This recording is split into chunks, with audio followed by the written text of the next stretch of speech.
Hi friends, welcome to జనా Telugu logs.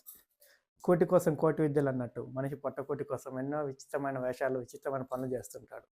అందులో మాకు కొన్ని కనిపించిన పనులు మీకు చూపిద్దాం అనేసి ఈ వీడియో చేస్తున్నాం.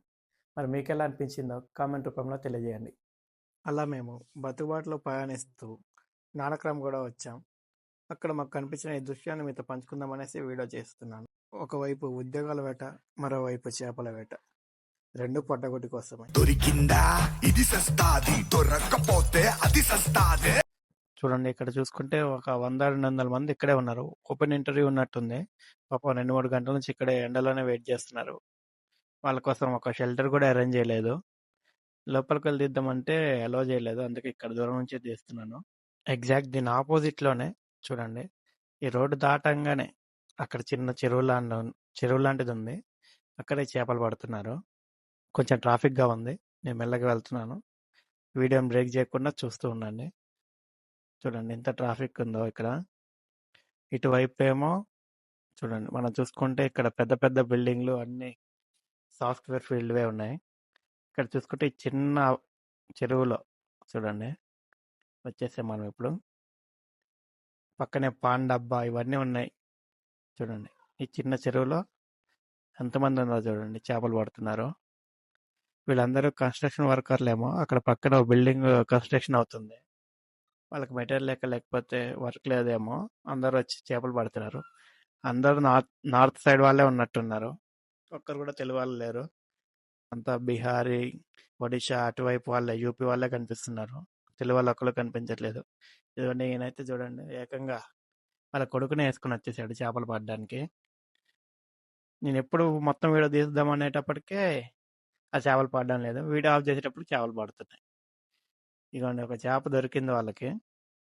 చేపలు పడడం కూడా అంత ఈజీ ఏం కాదు, దానికి కూడా ఎక్స్పీరియన్స్ కావాలి. చూడండి ఆ చిన్న సూది లాంటి దానికి కొంచెం గోధుమ మైదా పిండి ఏదో కలిపి ఆ నీటిలో వేస్తున్నాడు. ఆ చేప అది వచ్చేటప్పుడు తినడం ఆయనకు గుర్తించాలి. కరెక్ట్గా ఆయన తెలిస్తే అది లాగాలి, అప్పుడే మనకు చేప దొరుకుతుంది. లేకపోతే అది తినేసి వెళ్ళిపోతుంది. దీనికి కూడా ఎంత ఎక్స్పీరియన్స్ కావాలంటే, ఇంతమంది ఉన్నారు, దీనిలో 2-3 తప్ప ఎవరికి ఇంకా చేప పడడం లేదు. ఆ బ్లాక్ టీ షర్ట్ ఆయనకు ఒక 2 చేపలు దొరికాయి. ఆ మధ్యలో ఉన్న ఒక వైట్ షర్ట్ ఆయనకు ఒక చేప దొరికింది. పాపం లాస్ట్లో ఉన్న ఆయనకు ఒక్కటి కూడా దొరకలేదు.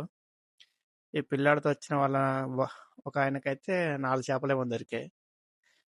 ఇంకా అటు సైడ్ కూడా చాలా మంది ఉన్నారు. చూడండి ఇక్కడ ఆ పిల్లాడికి దొరికింది. ఆ పిల్లాడు వాళ్ళ నాన్న తీసిన చేప ఇది. వచ్చి కరెక్ట్గా నా మీదే పడింది. ఇంకా అప్పుడే వీడియో ఆన్ చేసి వీడియో తీస్తున్నాను. వాళ్ళు అంత కష్టపడి పట్టిన చేపలు ఎలాగో మనకి ఇవ్వాలని తెలిసి ఇంటికి ప్రయాణిస్తూ ఉంటే నార్సింగ్ నుంచి రాజేంద్ర నగర్ వెళ్ళే సర్వీస్ రోడ్లో ఈ చేపల ఫ్రై కనిపించింది. హిమాయత్ సాగర్ పక్కన ఉంది కదా అనేసి ఆపాము. హిమాయత్ సాగర్ చేపలేమో అనుకున్నాం. తర్వాత తెలిసింది హిమాయత్ సాగర్ కాదు, ఎక్కడ మార్కెట్లో కొని తెచ్చిన చేపలు అనేసి. ఈ ఫ్రై చేసే వాళ్ళు మాత్రం హిమాయత్ సాగర్ చేపలే అంటారు. కానీ హిమాయత్ సాగర్లో అన్ని చేపలు దొరకవు. దొరికినవన్నీ లోకల్స్ వాళ్ళే కొనుక్కొని ఇంటికి తీసుకెళ్ళి కూర అనుకుంటారు. ఇంకా వీళ్ళకేం అమ్ముతారు చెప్పండి. మేము మధ్యాహ్నం స్టార్టింగ్ అని వచ్చాం కాబట్టి ఫ్రెష్ ఆయిల్ ఉంటుంది. టేస్ట్ బాగుండడంతో ఇంకో 2 ఒక్కొక్కరేమో ఎక్స్ట్రా పీసులు కూడా వేసుకున్నా.